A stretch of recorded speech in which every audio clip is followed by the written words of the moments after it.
নবীকে এত মহব্বত করতেন, এত ভালোবাসতেন। আল্লাহ নবী ইন্তেকাল করার পরে, আল্লাহ নবী ইন্তেকাল করার পরে বেলাল আর মদিনা নববীতে আযান দিতেন না। বেলাল একদিন সকালবেলা ফজরের নামাজ পড়ে কাটরি গুটি গুছিয়ে নিয়ে আপনার কিনা বাড়ির পথে যাবে। হযরত আবু বকরের সাথে দেখা। আবু বকরকে বলতে লাগলে, ওরে আবু বকর রে, ও ভাই আবু বকর, আমি বেলাল আর মদিনাতে থাকবো না। ওরে আবু বকর, আমি আর মদিনাতে থাকবো না। আবু বকর বললেন, হ্যাঁ বেলাল, তুমি যদি মদিনাতে থাকো, যদি না থাকো মদিনার মসজিদে আযান কে দেবে? বেলাল বলে, ভাই আবু বকর, আমি কার জন্য আযান দেব? আমার নবী নাই, আমি বেলাল কার জন্য আযান দেব? ওরে আবু বকর, আমি আর মদিনাতে থাকবো না। আবু বকর বললেন, বেলাল তোমার কি অসুবিধা আমাকে বলো, টাকা লাগবে, ঘর লাগবে, কি সমস্যা তুমি আমাকে বলো, সরকারি দপ্তর থেকে তোমার জন্য স্পেশাল ভাতা দেওয়া হবে। আবু বকরের কথা শুনে বেলাল হাওমাও করে কেঁদে উঠলে, আবু বকর না না না, আমি বেলাল আমার পয়সা লাগবে না, অর্থ লাগবে না, ঘর বাড়ি টাকা পয়সা ভাতা কিছুই লাগবে না। আবু বকর বলে, বেলাল তবে কেন মদিনা ছেড়ে চলে যাবে? ওই সময় বেলাল বলেছিল, আবু বকর আমার নবী নাই, আমার নবী নাই, নবী নাই, আমি বেলাল নবী ছাড়া থাকতে পারবো না, আমি বেলাল আমার নবী ছাড়া এক মিনিট আমি থাকতে পারবো না। ওই সময় আবু বকর বলেছিল, আয় বেলাল তুমি কি একা নবীকে মহব্বত করো, আমরা কি বাসি না? আয় বেলাল তুমি কি নবীকে একা মহব্বত করো, আমরা কি বাসি নে?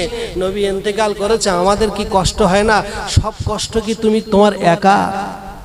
ওই সময় বেলাল বলেছিল, ভাই আবু বকর, ও ভাই আবু বকর, আমার পিছনের ইতিহাসটার কথা একবার ভাবো। আমি বেলাল আমার নবীকে আমি এত ভালোবাসি, আমার নবী ছাড়া আমি বেলাল থাকতে পারবো না। আবু বকর তুমি আমাকে বিদায় দাও, আমাকে বিদায় দাও, আমাকে বিদায় দাও। আবু বকরের কাছ থেকে বিদায় নিয়ে হযরত বেলাল চলে গেল নিজের দেশে, চলে গেল হাবশী নগরে চলে গেল। গিয়ে 6 মাস হয়ে গেল। 6 মাস পরে একদিন আল্লাহ রাসূল হযরত বেলালকে স্বপ্ন দেখাচ্ছে। স্বপ্ন আল্লাহ রাসূল বলে, বেলাল, ওরে বেলাল এত নিষ্ঠুর হয়ে গেলি, আজকের 6টা মাস হয়ে গেল। ওরে বেলাল রে, তোর আযান একবার শুনতে পেলাম না রে। ওরে বেলাল 6টা মাস হয়ে গেল, তুই আমার কবরটা একটা বার জিয়ারত করলি না। বেলাল তুই আমাকে না দেখে থাকতে পারতিস না। ও বেলাল আজকের আমি নবী আমার কথা ভুলে গেলি রে বেলাল। ভাইরা বাবাজিরা, আল্লাহ রাসূলের সাহাবা হযরতে বেলাল, এই বেলালকে আপনার কিনা খরিদ করে আনা হয় কাফেরদের কাছ থেকে। কাফেররা ওকে মেরে দেবে, শুলিতে ছাড়াবে, অনেক অত্যাচার অনেক কষ্ট দেওয়ার পরে বেলালকে কিনে আনা হয়। বেলালকে কিনে এনে রাসূলের দরবারে আনা হয়। রাসূলের দরবারে থাকে অনেক কথা। কিছুদিন পরে কাফেরেরা আল্লাহ রাসূলের কাছে এসেছিল কিছু পরামর্শ করার জন্য। শুনবেন, হযরতে বেলাল অত্যাচার করত, জুলুম করার পরে হযরত আবু বকর খরিদ করে এনে রাসূলের কাছে নিয়ে আসে। ইসলাম ধর্ম কবুল করার পরে কিছুদিন পরে ওই উমাইয়ার মক্কার কিছু বেঈমান বেদিনীরা আল্লাহ রাসূলের কাছে আসে কিছু দেশের কিছু বিষয়, অর্থনৈতিক দেশের কিছু কথাবার্তা, ইসলামের বিষয়ে কিছু কথাবার্তা বলার জন্য এসে দেখে হযরতে মুহাম্মদ সাল্লাল্লাহু আলাইহি ওয়াসাল্লামের পাশে হযরতে বেলাল বসে আছে। শুনবেন ভালো করে, বেলাল বসে আছে। এখন এই বেলালকে দেখে ওই মক্কার কাফেরগুলো বলে, আর আমরা কার কাছে এসেছি রে, যে মুহাম্মাদের কাছে আমরা রাষ্ট্রীয় আলোচনা করব, সেই মুহাম্মাদের পাশে কেটা বসে আছে দেখ। সে আমরা যাকে গোলাম বেলাল যাকে বিক্রি করে দিয়েছি সেই নিবংশ ঘুটিকুড়িনির বেটা, যার 4 আনা পয়সা মূল্য নেই, তার পাশে মুহাম্মাদের পাশে বসে আছে বলে ওরা আল্লাহ রসুলের সাথে আলাপ করবে না, চল যাচ্ছে। আল্লাহ রসুল বুঝতে পেরেছে যে ওরা আমার সাথে আলাপ করবে না হযরতে বেলালের জন্য। তা রসুল তখন বললেন, বেলাল শোন, কানে কানে বললেন, বেলাল তুমি একটু বাইরে যাবে? ও বেলাল, তুমি একটু বাইরে যাও, আমি একটু 2-10 মিনিট আলোচনা করে তারপরে তুমি আবার আমার কাছে আসবে, শুনবে। তো যেই এই কথা বললেন, হযরতে বেলালের চোখ দিয়ে টপটপ করে পানি পড়তে লাগলো। এত কান্না কাঁদলো, এত কান্না কাঁদলো হযরতে বেলাল, কোন মতে রাসূলের দরবার ছেড়ে বাইরে যেতে নারাজ, বাইরে যেতে নারাজ। বেলাল বলতে লাগলো, হুজুর আমার জীবন চলে যাবে, আমি আপনার কাছ থেকে যাব না।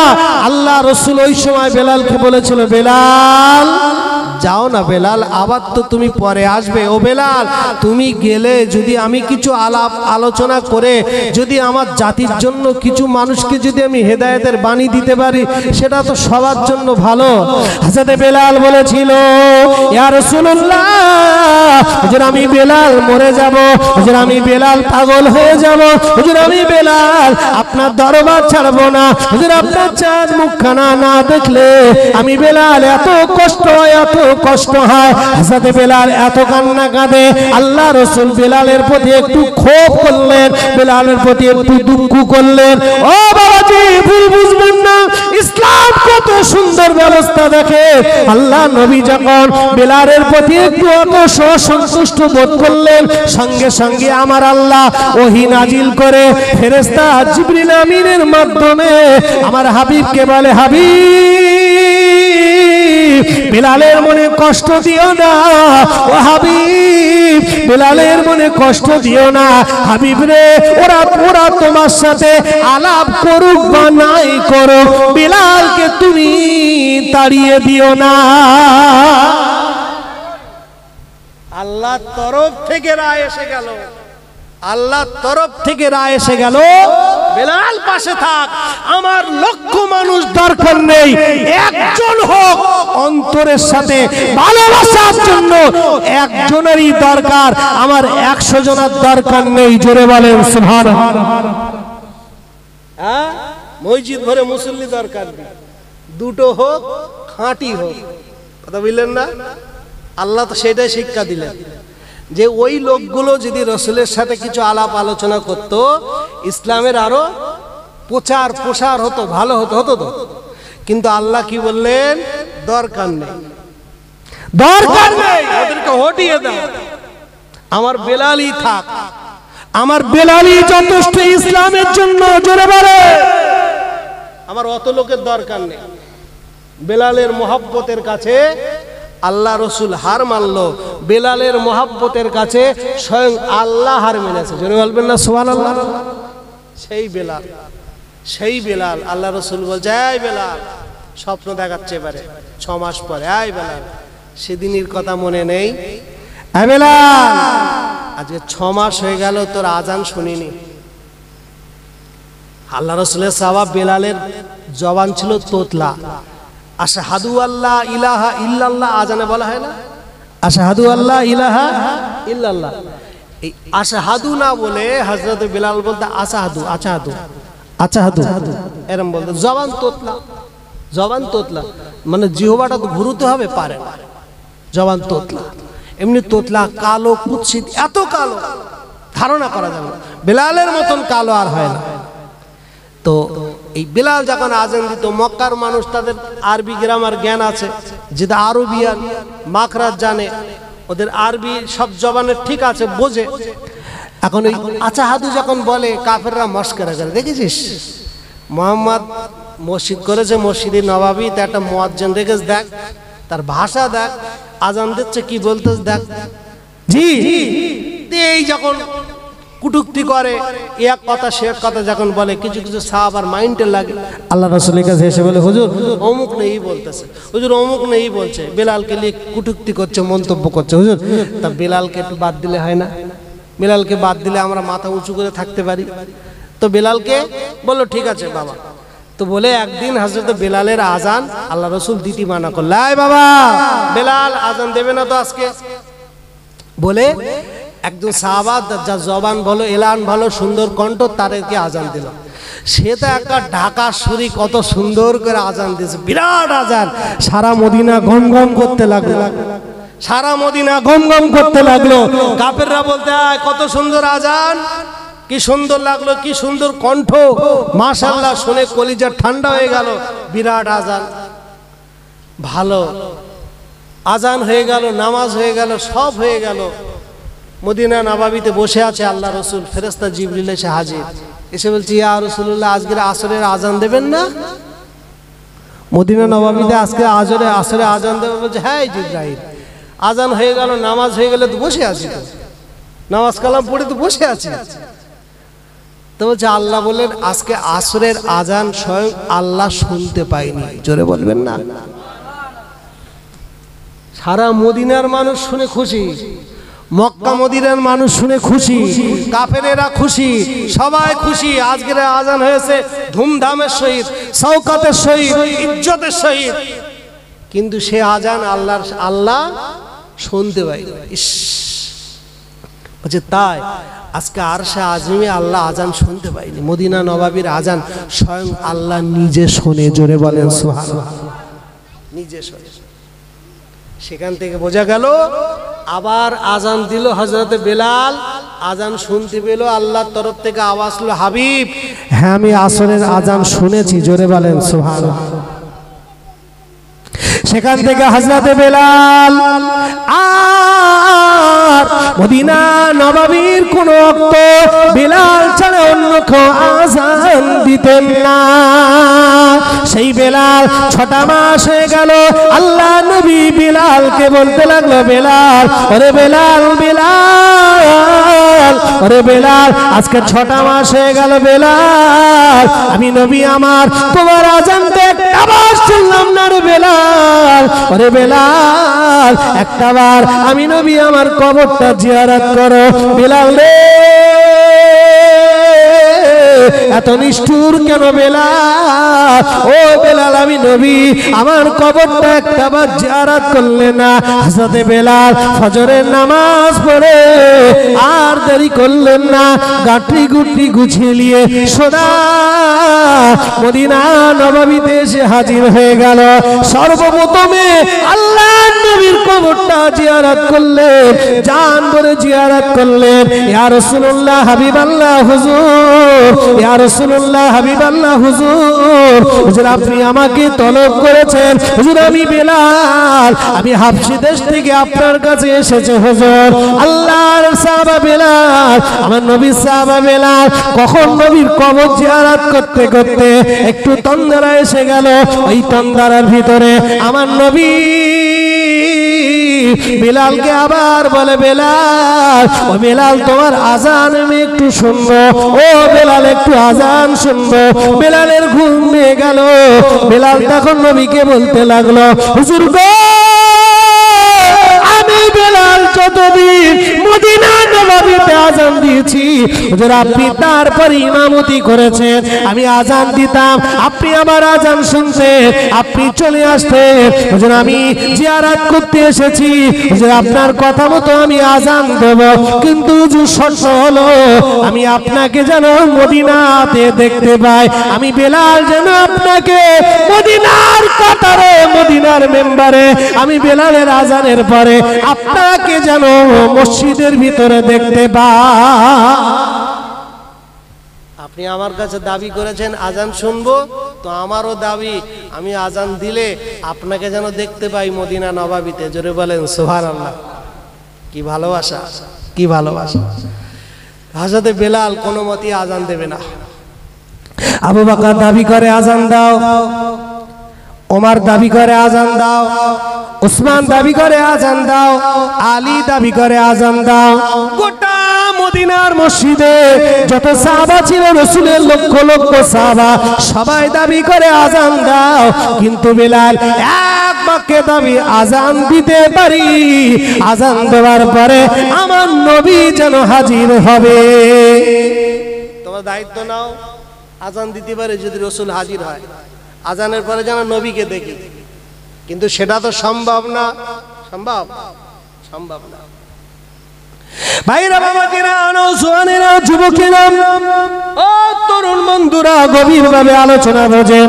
আল্লাহ রাসূলের সাহাবারা কেউ যখন আজান দিতে বলে সবার কথা নেয় না, কোনো মতেই কারোর কথা যখন নিচ্ছে না, হযরত ইমাম হাসান আর ইমাম হুসাইন এবার এসে ধরেছে, ভাই বেলাল, আরে বেলাল তোমার আজান একটু শুনতে চাই। যখন ইমাম হাসান আর হুসাইন ছোট্ট মানুষ হযরত বেলালকে বললে, ইমাম হাসান হুসাইনের কথা আর বেলাল ফেলতে পারলেন না, কারণ নবীজি বলেছে হাসাইনু মিন্নি ওয়া আনা মিন হুসাইন, যারা হাসান হুসাইনকে ভালোবাসলো আমি নবী, সে যেন আমাকে ভালোবাসো। আপনার কিনা আল্লাহ নবীর নাতি ইমাম হাসান আর হুসাইন যখন আজান দেওয়ার কথা বলল, হযরত বেলাল আর রাজি হয়ে গেল। রাজি হয়ে যাওয়ার পরে মদিনা নববীতে আজান শুরু করলো, আল্লাহু আকবার, আল্লাহু আকবার। আজান দেওয়ার পরে আশহাদু আল্লা ইলাহা ইল্লাল্লাহ, আশহাদু আন্না মুহাম্মাদুর রাসূলুল্লাহ বলে হযরত বেলাল ওই সময় যখন মুহাম্মাদুর রাসূলুল্লাহ বলতেন, আমার নবী চেহারার দিকে তাকাতেন, নবী মিম্বারে বসে থাকতেন, চেহারার দিকে তাকাতেন। আহা বেলাল ঠিক ওই সময় যখন বলেছে নবীকে দেখতে পেল না, হযরত বেলাল বসে জমিনে পড়ে গেল। এদিকে বেলালের আজান শুনে গোটা মদিনার মানুষগুলো সবাই নবীকে দেখার জন্য চলে এসেছে, আর বলা বলি করতে লাগলো, দেখ দেখ দেখ, অনেকদিন পরে নবীর জামানার আজান শুনতে পায়। মেয়েরা রান্না করছিল, রান্না বাড়া ফেলে রেখে বেলালের আজান শুনতে দৌড়িয়েছে। ছোট বাচ্চা দুধ খাওয়াচ্ছিল, বাচ্চা ফেলে রেখে মুসলিমার বেলালের আজান শোনার জন্য, নবীর জামানার আজান শোনার জন্য মদিনা নববীতে দৌড়াতে লাগলো।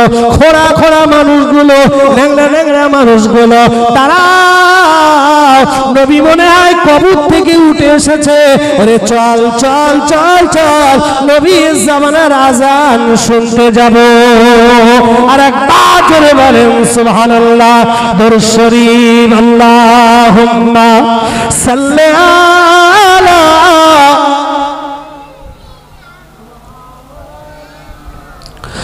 ওয়ালা আলি সাইয়্যিদিনা। একটু কলমা থেকে লা ইলাহা ইল্লাল্লাহ, লা ইলাহা, লা ইলাহা ইল্লাল্লাহ। আমার ভাই জানেরা, রসুলের মহব্বত ভালোবাসা হযরত বেলাল দেখিয়েছে, হাবশি বেলাল। রসুলের ভালোবাসা সাহাবারা দেখিয়েছে, তাবিঈনরা দেখেছে। আল্লাহ রসুলের জীবন আদর্শর কথা বলে শেষ করা যাবে না। বাবাজি বিলম্ব নয়, বেশি রাত করব না। আশেপাশে যারা আছেন সকলেই মেহেরবানি করে মজলিসে চলে আসুন। আসুন নবী পাকের দরবারে একটু সালাত ও সালাম পাঠ করি। ইয়া নবী সালামুন,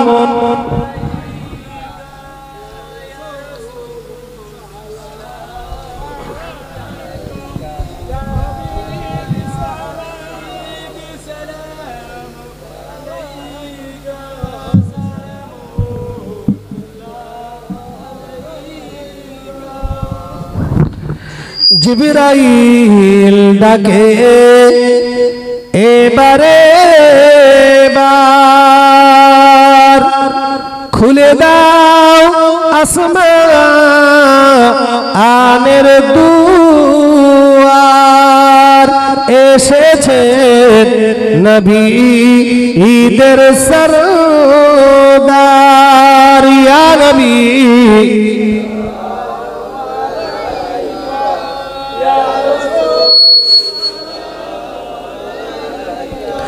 ইয়া হাবিব সালাম,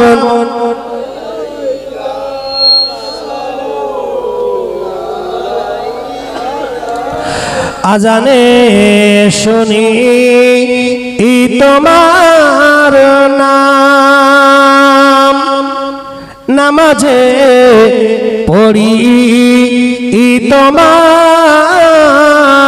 নাম, কোরআনের পাতায় তোমার নাম, মোমেনের কলবে তোমার নাম, ইয়া নবী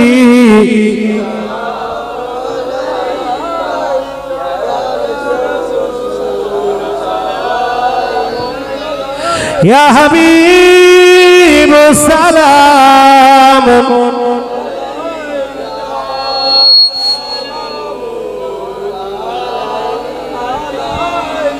তায়েফের দুষ্ট ও ছেলেরা মোর নবীকে পাগল ও ভাবিয়া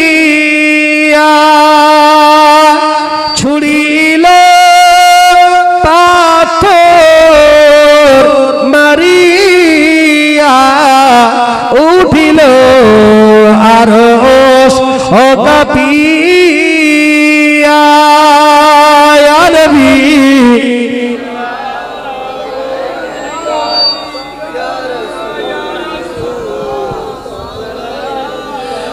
ইয়া হাবিব সালাম সালাওয়াতুল্লাহ। সকলে বসুন। বালাগাল উলামা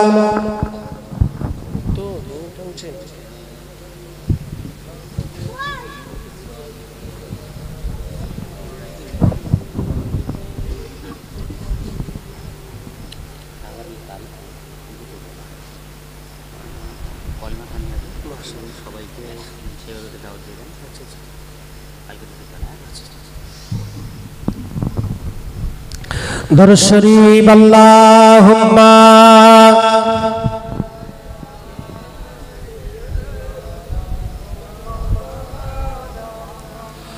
ওয়ালা আলে সাইয়্যিদিনা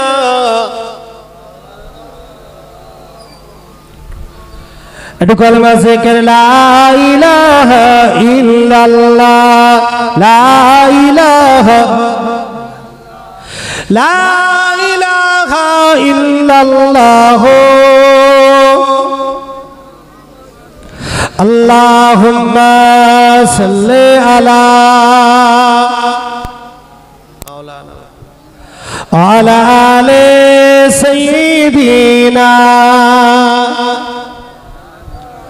ওরে লাইলার প্রেমে এ মাজনু পাগল, ইসুফের প্রেমে এ জুলাইখা, আমার নবীর প্রেমে এ বেলাল পাগল, আর ও পাগল খাদিজা।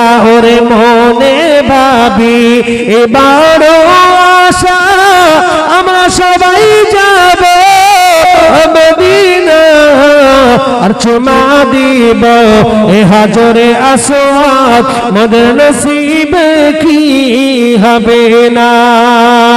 ওরে পাখি যদি হইতাম আমি, উড়ে যাইতাম এ মদিনা, আর মাস যদি হইতাম আমি, সাঁতার দিতাম দরিয়া। আল্লাহুম্মা সাল্লি আলা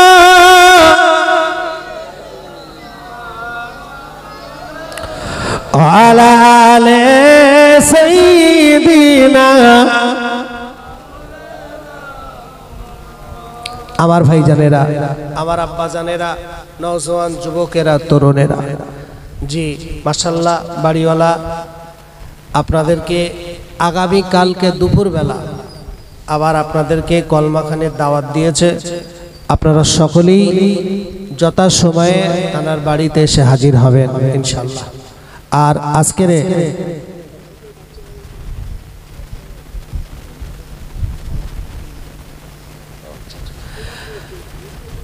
আচ্ছা আচ্ছা মা আব্বা ও এই বাড়িওয়ালার ছোট্ট একটা বাচ্চা দুনিয়ার জমিন ছেড়ে বিদায় নিয়েছে, আপনারা সকলেই জানেন। তার জন্যই বিশেষ করে এই দোয়ার মজলিস বিশেষত। তো আমরা সকলেই তার জন্য দোয়া করি। বাচ্চা আল্লাহ পাক কাল কিয়ামতের দিনে ওই বাচ্চার ওসিলায় আল্লাহ বাপ এবং মা কে আল্লাহ জান্নাতের হকদার বানিয়ে দিন, বলেন আমিন। সবাই বলেন আল্লাহুম্মা আমিন। সাথে সাথে যারা কবরবাসী হয়ে গেছে, ইন্তেকাল করেছে, তাদের রুহের মাগফিরাতের জন্য সাবরসানি আল্লাহ তাদের কবরটাকেও নূর আলা নূর বানিয়ে দিক, বলেন আমিন।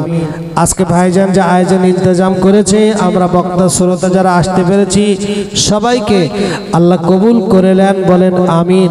বাবাজি ভাইজান, ওয়াজ নসিহতের মূল কথা হলো এটাই, রাসূলুল্লাহর নীতি আদর্শ, নবীকে দিলে জানে প্রাণে অন্তর থেকে মহব্বত করতে হবে, ভালোবাসতে হবে।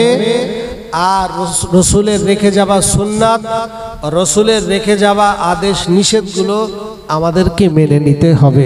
কথা বুঝেছেন? যেটা একটা মানবো আর একটা মানবো না, ইচ্ছা মতো জীবন জিন্দেগি চলবে না বাবা।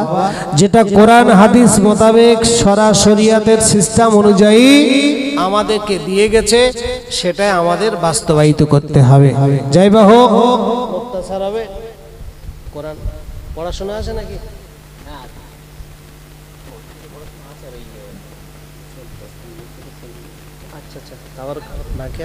আচ্ছা আচ্ছা।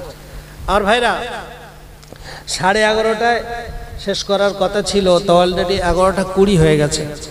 তো আর 10টা মিনিট বাড়িওয়ালা একটু চাচ্ছে যে রান্নার একটু মনে দেরি আছে, 10 থেকে 15 মিনিট।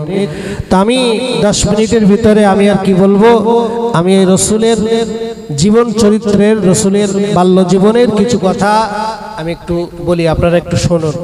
আমি আপনাদেরকে এত সময় রাসূলুল্লাহর কথা অনেক কথা বলেছি, 2 ঘন্টার ভিতরে তার দুনিয়ার সব কথা সব শেষ করা যায় না। তো আমি একটু পূর্বের দিকে ফিরে যাব। বাবাজি শুনুন, আল্লাহ রসুলের বয়স যখন মাত্র 6 বছর, মা হালিমার কাছ থেকে রাসূলুল্লাহ বাড়িতে আসলেন, মায়ের কাছে আসলেন, হযরত আমিনা রাদিয়াল্লাহু তাআলা আনহার কাছে ফিরে আসলেন। রাসূল বাড়িতে এসে শুধু আব্বার কথা জিজ্ঞাসা করতেন, মা আমার আব্বা কোথায়, মা আমার আব্বা কোথায়, মা আমার আব্বা কোথায়। আল্লাহ রাসূল দুনিয়ার বাদশা জনাবে বাবা মুহাম্মদুর রাসূলুল্লাহ সাল্লাল্লাহু আলাইহি ওয়াসাল্লাম আমার নবী পাক মায়ের কাছে দাবি করতেন, ও মা জননী আমার আব্বা কোথায়, মা ও মা আমার আব্বা কোথায়, মা আব্বা কোথায়। ও বাবাজি, আল্লাহ রাসূলের আম্মা জান ওই সময় শ্বশুর আব্বার কাছে বললেন, আব্বা জান আপনার আমার ছেলে মুহাম্মদ আব্বার জন্য পাগল হয়ে গেল, ওর আব্বার কবরটা যদি একটু দেখিয়ে আনতাম। ওই মাকামে আবওয়া নামক জায়গা, ওই ইয়াসরিবের জমিনে মাকামে আবওয়া নামক জায়গা, ওই জায়গাটা ওর আব্বার কবর। আব্বা জান আপনি যদি একটু হুকুম দিতেন তাহলে ওর নানার বাড়ির থেকে একটু ঘুরে আসতো।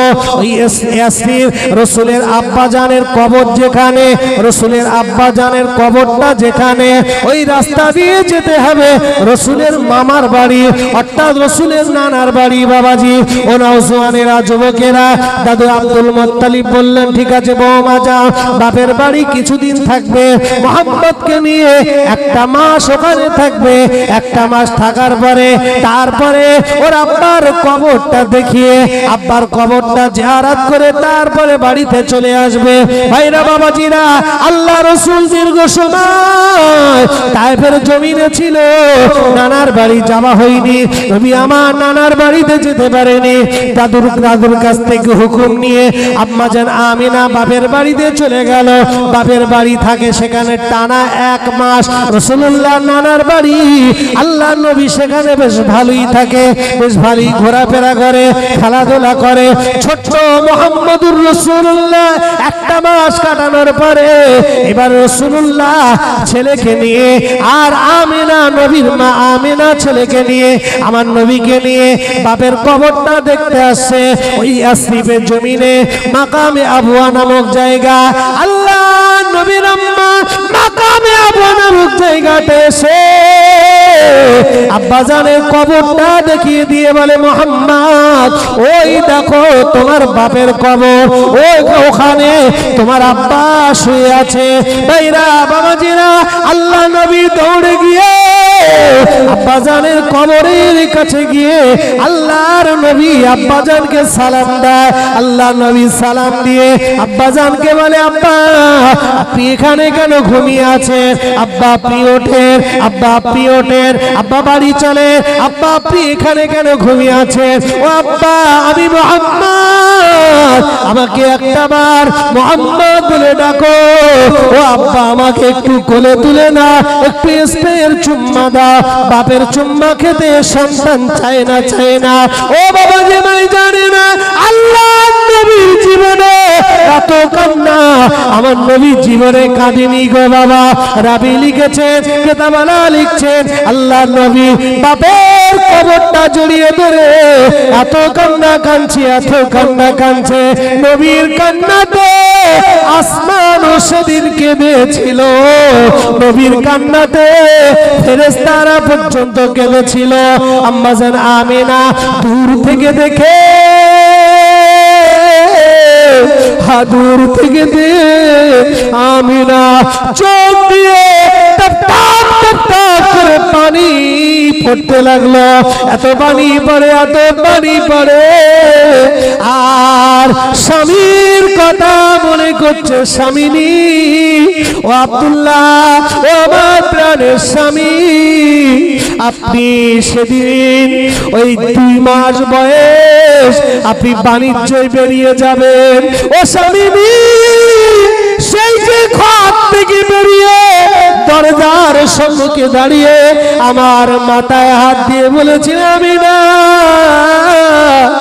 আমিনা তোমার শরীরের দিকে খেয়াল রেখো, আমিনা আমার বাচ্চাটাকে তুমি দেখো, আমিনা স্বাস্থ্যর খেয়াল রেখো, তোমার শরীরের দিকে খেয়াল রেখো।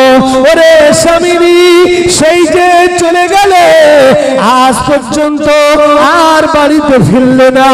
স্বামিনী, আজ তোমার বাচ্চাটা তোমার কবরের ধারে আব্বা আব্বা আব্বা আব্বা করে। ছেলের কান্না দিকে মামিনা দাঁড়িয়ে থাকতে পারে না। মামিনা দাঁড়িয়ে থাকতে থাকতে কাঁদতে কাঁদতে কখন যেন বেহুশ হয়ে জমিনে পড়ে গেল। পড়ে যাওয়ার পরে কিছু সময় পরে আম্মা জান আমিনা উনি ইন্তেকাল করলেন। ওদিকে আমার নবী আব্বা আব্বা করে ডেকে ডেকে ডেকে ডেকে আব্বা যখন ডাকের সাড়া দেয় না, ওই সময় মায়ের কাছে চলে আসলেন। মা, ও মা, আমার আব্বা বড় নিষ্ঠুর মা, ও মা আমাকে একবার মোহাম্মদ বলে ডাকে না, ও মা আমাকে একবার কোলে তুলে দেয় না। মা, ও মা চলো চলো, দাদু আব্দুল মুত্তালিব পথ চেয়ে বসে আছে, ও মা চলো বাড়ি চলো, বাড়ি চলো, বাড়ি চলো। কিন্তু মা আর ওঠে না। মা ডাকছে, মায়ের ডাকে সাড়া দেয় না, মায়ের ডাকে সাড়া দেয় না। মাকে হারালে ওই সময় আবার নবী মাকে বলে, মারে ওরে মা, আমার আব্বা তো আমাকে ফাঁকি দিয়ে চলে গেলে, ওরা তুমিও বিদায় নিলে মা, আমি মোহাম্মদ আমাকে কে দেখবে? কোন বাচ্চার যখন বাপ মারা যায় ওই বাচ্চাটা হয়ে যায় এতিম, কিন্তু যখন কোন বাচ্চার বাপ মা দুজনাই মারা যায় ওই বাচ্চাটাকে বলা হয় এতিম আর এসিম। কোন বাচ্চার বাপ মারা গেলে হয়ে যায় এতিম, আর বাপ মা দুজনেই চলে গেলে এতিম আর এসির। আমার নবী এতিম হয়ে গেল। মাকে ওই জায়গায় রেখে রাসূলুল্লাহ চললেন, ওখানেই দাফন কাফন হলো, ওখানেই দাফন কাফন হলো। চলে যাচ্ছে রাসূলুল্লাহ দাদু আব্দুল মুত্তালিবের কাছে, আর মাঝে মধ্যে বারে বারে পিছনের দিকে তাকায়। রাসূলুল্লাহ মাঝে মধ্যে পিছনের দিকে তাকায় আর ইয়াসরিবের মাটিকে বলতে লাগলেন, এই ইয়াসরিবের মাটি, তুই আমার বাপকেও কেড়ে নিলি, আমার মাকে কেড়ে নিলি। আল্লাহ রাসূল বাপের কবরের ধারে দাঁড়িয়ে সেদিন এত কান্না কেঁদেছিল। রাবি বর্ণনা করছেন, কেতাবালা বর্ণনা করছেন, ঐতিহাসিক গণ লিখেছেন আল্লাহর ফেরেশতারা পর্যন্ত নবীর কান্নায় সেদিনই কেঁদেছিল। আসমানের ফেরেশতারা স্বয়ং আসমান পর্যন্ত কেঁদেছিল। আল্লাহ রাসূলুল্লাহ বাড়িতে গেলেন, দাদুর কাছে থাকলেন 2 বছর 6 মাস। 2 বছর 6 মাস দাদু আব্দুল মুত্তালিবের কাছে লালিত পালিত হতে লাগলেন। তারপরে দাদু ইন্তেকাল করলেন। এবারে নবীকে দেখছে রাসূলের চাচা আবু তালিব। আবু তালিব ভাইরা, বাবাজিরা, ছেলেরা, বাচ্চারা, নওজোয়ানেরা, আল্লাহ নবীর চাচা আবু তালিব রাদিয়াল্লাহু, আবু তালিব আমার নবীর চাচা, নবীর দাদু আব্দুল মুত্তালিব আবু তালিবকে ডেকে বলেছিল, এই আবু তালিব, মোহাম্মদ তোর কাছে রেখে গেলাম, মোহাম্মদকে তোর কাছে আমানত করে গেলাম। আরে আবু তালিব, এই মোহাম্মদকে, মোহাম্মদের আর তো কেউ নাই, মোহাম্মদের বাপ নাই, মোহাম্মদের মা নাই। ওরে আবু তালিব রে, আমার মোহাম্মদের সাথে তোর একটা পার্সোনাল সম্পর্ক। কেননা এই জন্য আবু তালেবের অনেকগুলো স্ত্রী ছিল বাবা। আবু তালেব আব্দুল মুত্তালিবের অনেকগুলো স্ত্রী ছিল, আর সব থেকে ছোট স্ত্রী যিনি, ওই স্ত্রীর 2টো সন্তান, ওই স্ত্রীর 2টো সন্তান, ওই 2টো সন্তান, একটা হলো আমার নবীর আব্বা আব্দুল্লাহ, আর একটা হলো নবীর চাচা আবু তালেব। নবীর চাচা আবু তালেব আব্দুল মুত্তালিব বলতে লাগলো, আবু তালেব, তুই যে মায়ের পেটে তোর ধর্ম, যে মায়ের পেটে তুই গর্ভ ধারণ করেছিলি, যে মায়ের পেটে তুই ভূমিষ্ঠ হয়েছিলি, ওই মায়ের পেটে তোর ভাই আব্দুল্লাহ ভূমিষ্ঠ হয়েছিল। আবু তালেব রে, তুই হলি মুহাম্মাদের সব থেকে আপন। আবু তালেব, তুই মুহাম্মাদকে আমি তোর কাছে রেখে গেলাম, জীবন চলে যাবে, মুহাম্মাদকে যেন কোনো কষ্ট দিবি না। জীবন চলে যাবে, কিন্তু মুহাম্মাদকে কোনো কষ্ট দিবি না। আয় আবু তালেব, তোর কাছে দিয়ে গেলাম। আমার নবী পাক সাল্লাল্লাহু আলাইহি ওয়াসাল্লাম, আল্লাহ নবীর চাচা আবু তালেব, আল্লাহ নবী তিল করে বড় হতে লাগলো। নবীজির বয়স হয়ে গেল 11 বছর। কত বছর? 11 বছর। 11 বছর বয়স যখন হয়ে গেল, আমার নবীর চাচা আবু তালেব আল্লাহ নবীকে বললেন, চলো ভাতিজা, বাণিজ্য করতে চলো, আমার সাথে ব্যবসা করতে হবে। কোথায়? ওই সিরিয়ায়। সিরিয়ায় বাণিজ্য করতে যাবে, ব্যবসা করতে যাবে। ও বাবাজি, খেয়াল করে শুনবে, সিরিয়ায় বাণিজ্য করতে যাচ্ছে, বাণিজ্য করতে, ব্যবসা করতে, ব্যবসা করা হয়ে গেল। এবার ব্যবসা করার পরে বাড়িতে ফিরবে, বাড়িতে চলে আসছে বাবা। হঠাৎ ওই রাস্তার ধারে একটা গির্জা দেখতে পেলেন। গির্জা বোঝেন? গির্জা কি? ওই যে খ্রিস্টানদের, খ্রিস্টানের মন্দির, গির্জা। ওই গির্জার ধারে, গির্জার কোটের একদম মেন সম্মুখে, এটা বলে শেষ করব, গির্জার মেন সম্মুখে একটা ওই ওদের কি বলে, পাদ্রী দাঁড়িয়ে আছে। পাদ্রী দাঁড়িয়ে আছে, অনেক সময় দাঁড়িয়ে আছে। আর মক্কার শরীফের জমিতে এমনি মরুভূমি, ফাঁকা মাঠ, কথা বুঝেছেন? অনেক দূর থেকে এই পাদ্রী দেখছে আব্দুল্লাহকে আর মুহাম্মদ সাল্লাল্লাহু আলাইহি ওয়াসাল্লামকে দেখছে অনেক দূর থেকে। তো ওরা গুটি গুটি পায়ে আসছে, এসে ওদের সম্মুখী ওই পাদ্রী দাঁড়িয়ে গেল, আল্লাহ রাসূলের সম্মুখী দাঁড়িয়ে গেল। ওই পাদ্রী বলতে লাগলো, আয় আবু তালিব, কাবার মোতাল্লির ছেলে আবু তালিব, তুমিও তো কাবার মোতাল্লি। এই কাবার মোতাল্লি আবু তালিব, তোমরা আজকে আমার বাড়িতে মেজবান হয়ে যাও, মেহমান হয়ে যাও, আমি হব তোমাদের মেজবান। সুবহানাল্লাহ বলে। কারণ আমরা এই বাড়িতে এসেছি, আমরা এখন মেহমান, আর বাড়িওয়ালা হলো মেজবান। ওই পাদ্রী বলতে লাগলো, আবু তালিব, তোমরা আমার বাড়ির মেহমান হয়ে যাও, আমি আজকে তোমাদের একটু খেদমত করব। আবু তালেব বলে ভাব তো খারাপ, বিরাট খারাপ তো।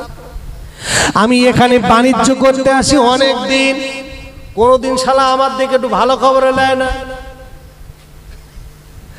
কোনদিন আমার সাথে একটু ভালো খবর নেয় না। আর আজকের এত খাদিমদারি করছে, গেছে ডাল মে কুছ কালা হে। তখন বলছো পাদ্রি আচমকা দাওয়াত, মানে তার চেয়ে একটু শখ জেগেছে, একটু তোমাদের একটু মেহমানদারি করাবো, চলো আমার বাড়ি দুটো খাবে। সন্দেহ কাটে না, কি ব্যাপার, কি হলো। কোনদিন এত বছর আমার বাপের সাথে আমি আসতাম, আব্দুল মুত্তালিবের সাথে বাণিজ্য করতে, আমার ভাই আসতো, সবাই আসতো, একবারও দেখে আমাদের সাথে ভালো খবর নেয় না। আজকে হঠাৎ দাওয়াত দিয়ে খাওয়ানোর মানে কি, দাওয়াত দিয়ে খাওয়ানোর মানে কি? আব্দুল মুত্তালিব বারে বারে জিজ্ঞাসা করে কি ব্যাপার, রহস্যটা কি বলো, ব্যাপারটা কি বলো আগে, তারপরে তোমার বাড়িতে উঠবো। পানি খাই, ডাল খাই, ভাত খাই, রুটি খাই, যা খাই খাবো, তোমার বাড়িতে যাবো, তুমি একটুকুন বলো ব্যাপারটা কি, খুলে বলো। ওই পাদ্রী তখন বলতে লাগলো, আবু তালিব একবার মতলে, আবু তালিব তোমার সাথে এই বাচ্চাটাকে, আমার ভাইপো। তো বলছো ওর নাম কি, মোহাম্মদ? বলে হ্যাঁ মোহাম্মদ। और বাপের নাম আব্দুল্লাহ, और মায়ের নাম আমিনা। এত যখন জিজ্ঞাসা করছে, আবার আব্দুল মুত্তালিব বলে মায়ের নাম জিজ্ঞেস করতে কেন শালা, বাপের নাম করতে গেলে আর মায়ের নাম জিজ্ঞেস করছে কেন, এ তো সমস্যা। তখন বললে এই পাদ্রী সত্যি করে বলো এর অ্যাড্রেসটা তুমি কেন জিজ্ঞাসা করো, একে তোমার কি সমস্যা? বলে শোনো আবু তালিব, অন্য কোনো ব্যাপার না, আমি এখান থেকে অনেক সময় ধরে আমি তোমাদের দিকে খেয়াল করে রেখেছি। ওরে আবু তালিব একটাবার আকাশের দিকে মুখটা করো।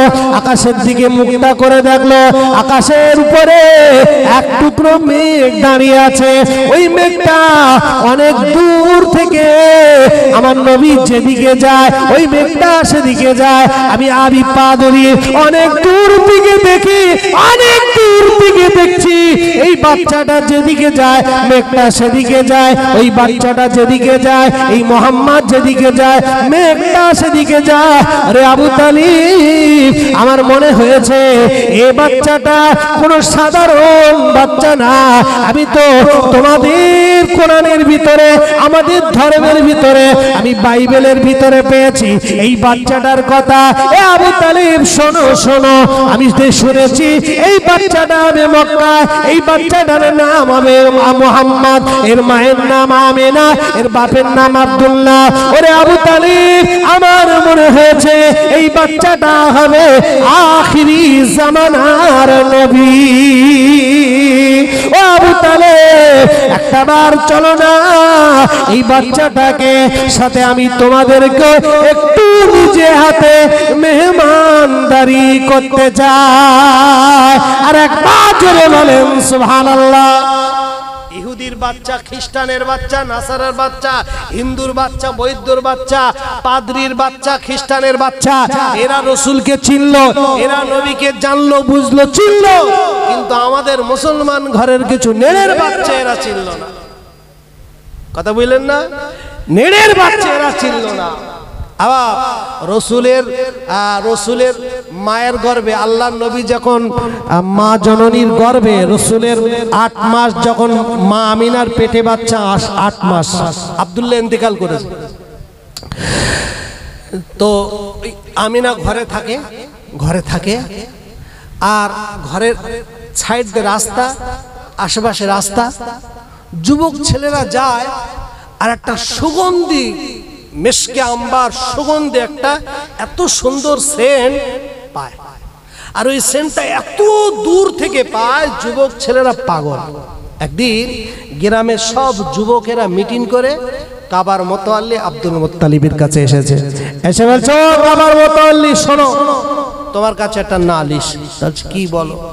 তা বলছে আচ্ছা তোমার ছেলে আব্দুল্লাহ তো বেঁচে নেই, বলছে না। তা হচ্ছে তোমার বৌমা আমিনা ও কি মাকে বলো তো? কি এমন পারফিউম মাকে, কি এমন সেন্ট মাকে বলো তো, যা আমরা ওর বাড়ির আশপাশ দিয়ে গেলে আমরা পাগল হয়ে যাই ও সেন্ট শুকে। একটু জিজ্ঞেস করে দেখো তো কি মাকে। আব্দুল মুত্তালিব বলছে ঠিক আছে, আমি আমার বৌমাকে জিজ্ঞেস করবো, তোমরা এখন কিছু বলো না, আমি জিজ্ঞেস করবো। আব্দুল মুত্তালিব ঘরের ভিতরে চলে আসলে সে বৌমাকে বলল, আমিনা, আমিনা তুমি কি কোনো সেন্ট, কোনো সুগন্ধি ব্যবহার করো, কোনো আতর সেন্ট সুগন্ধি? আল্লাহ নবীর আম্মা আমিনা বলেন, আব্বাজান আপনার আমার স্বামী ইন্তেকাল করেছে, আপনার ছেলে ইন্তেকাল করার পরে বা আগে আমি আমিনা আজ পর্যন্ত জীবনে আমি কোন সুগন্ধি ব্যবহার করি না। কিন্তু আব্বা আপনার আমার বাচ্চা, আমার পেটে বাচ্চা যখন থেকে আসে আমি আমিনা মাঝে মাঝে আমি আমিনা আমার নাকে একটা সুগন্ধি, একটা সেন্ট চলে আসে। ও আব্বা জান আমি অবাক হয়ে যাই, আমার পেটে বাচ্চা আসার পরে আমি আমিনা আমার ঘরটা সুগন্ধি সেনে ভরে যায়। আর একবার জোরে বলেন সুবহানাল্লাহ। নবীর পেটে বাচ্চা, নবীর সুগন্ধিতে গোটা মক্কা মদিনা সুগন্ধ হয়ে গেল। জি, রসুলের সুবাসে গোটা পৃথিবী সুবাস হয়ে গেল। আর এক শ্রেণীর মাথা মোটা বক্তা তারা বলে নবীর গাদে দুর্গন্ধ বার হচ্ছে, বলে নাউজুবিল্লাহ। আবার সোশ্যাল মিডিয়ায় সেগুলো বক্তব্য আকারে বলে দেয়। একজন বক্তা বলছে ফেরেশতা জিবরিল আমিন নবীর কাছে এসে বলতেন, এই মোহাম্মদ তোমার গা থেকে দুর্গন্ধ বার হচ্ছে, তুমি মুখে কাপড় দাও। দুর্গন্ধ বার হচ্ছে, নাকি কাপড় দাও, মুখে কাপড় দাও। এই তোমার গা থেকে দুর্গন্ধ বার হচ্ছে, এরকম বলছে। কে বলছে? জিবরিল আমিন। কাকে বলছে? নবীকে বলছে, এই মোহাম্মদ তোমার গা থেকে দুর্গন্ধ বার হচ্ছে। আর আমিনা বলছে যে আমার পেটে বাচ্চা। মক্কার মানুষেরা আব্দুল মুত্তালিবের কাছে নালিশ দিচ্ছে, তোমার বৌমা কি মাকে, তোমার বৌমা কি মাকে, তোমার বৌমা যা মাকে আমরা যুবক ছেলেরা পাগল হয়ে যাচ্ছে ওই সেনে। আর এ মাথা মোটা বক্তা বলছে নবীর গাদের দুর্গন্ধ বার হচ্ছে, নাউজুবিল্লাহ বলো। আর আমাদের কিছু ঘরের ছেলেরা সেগুলো আবার খুব দামি ভাবে শুনে বিরাট মজা করে চিবোচ্ছে, বিরাট ভালো লাগছে তাদের। আল্লাহ আমাদেরকে হেফাজত করুক, আল্লাহ আমাদেরকে সুমতি দিক, আল্লাহ আমাদেরকে নবী পাকের মোহাব্বত ভালোবাসা আমাদের অন্তরে পয়দা করে দিক। বলেন আমিন। সবাই বলেন আল্লাহুম্মা আমিন। ওয়া মা আলাইনা ইল্লাল বালাগ। একবার দরুদ শরীফ আল্লাহুম্মা।